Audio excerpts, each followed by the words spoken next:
Hey, if you're about to watch one battle after another and want to get the most out of it, press pause on the popcorn for 1 minute. I'm breaking down the fascinating things you should know before you walk into this movie. Tiny Easter eggs, what the director was aiming for, who's in it, and the themes that sneak up on you. No heavy spoilers, just the smarts that make the film click. What I'm doing here is I'm creating a closed circuit. First, this is a Paul Thomas Anderson movie through and through. He wrote and directed this movie, and his fingerprints are all over the tone. Equal parts chaos and tenderness, a weird sense of humor mixed with real anger about society. If you know Paul Thomas Anderson's rhythm, expect long, immersive scenes that let characters do the work. Second, the cast. Leonardo DiCaprio leads as a former revolutionary turned off great dad, but this isn't a one-man show. The film is loaded with big names and some exciting newcomers. Expect serious performances that shift from broad comedy to ruinous intensity in the same scene. Watch what the supporting cast do in quiet moments. That's where Paul Thomas Anderson hides gold. Third, the bookish roots.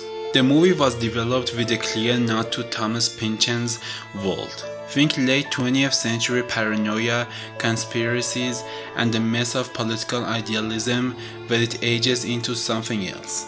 That Pynchon's vibe explains a lot of the film's tonal jumps and its appetite for both satire and sadness. If you want a richer viewing, reading a little about Vineland will sharpen your eye. Fourth, it's longer than your average popcorn flick, roughly 2 hours and 40 something minutes, and critics are already calling it one of the Paul Thomas Anderson's most immediate and urgent films.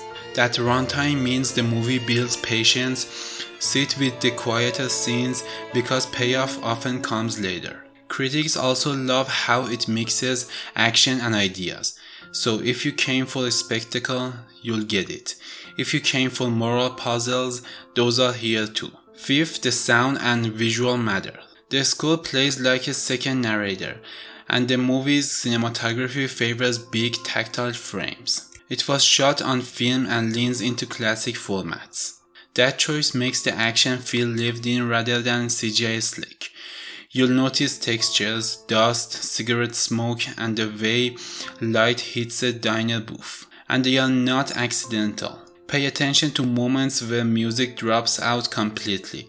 Those silences are intentional. 6. It's political, but not preachy in a single direction. The film explores radicalism, authority, and the cost of action, and it's deliberately ambivalent at times, letting scenes argue with each other instead of handing you a single lesson. That ambiguity is what makes conversations about movie interesting afterward. Plan to discuss it. 7th, watch for recurring motifs, letters, radios, and small keepsakes that move between characters. Paul Thomas Anderson loves prop-based storytelling. An object that appears in Act 1 will often return transformed by Act 3. If you spot something that feels oddly specific, tuck it away in your mind. It probably matters. No spoilers, just a friendly hint. 8. Performance choices. A quick tip on acting to watch for. Characters often use humor to hide trauma. Laughs can be a mask, and Paul Thomas Anderson stages scenes where a laugh cuts off mid-moment. That's the director asking you to re-listen. So if a line seems like a throwaway, listen again. Tone often carries more plot than the words. Oh, say it. Say it, baby. Love you, Bob. Love you too. Finally, don't rush out after the credits. There are tonal shifts and small coda pieces that tidy emotional threads.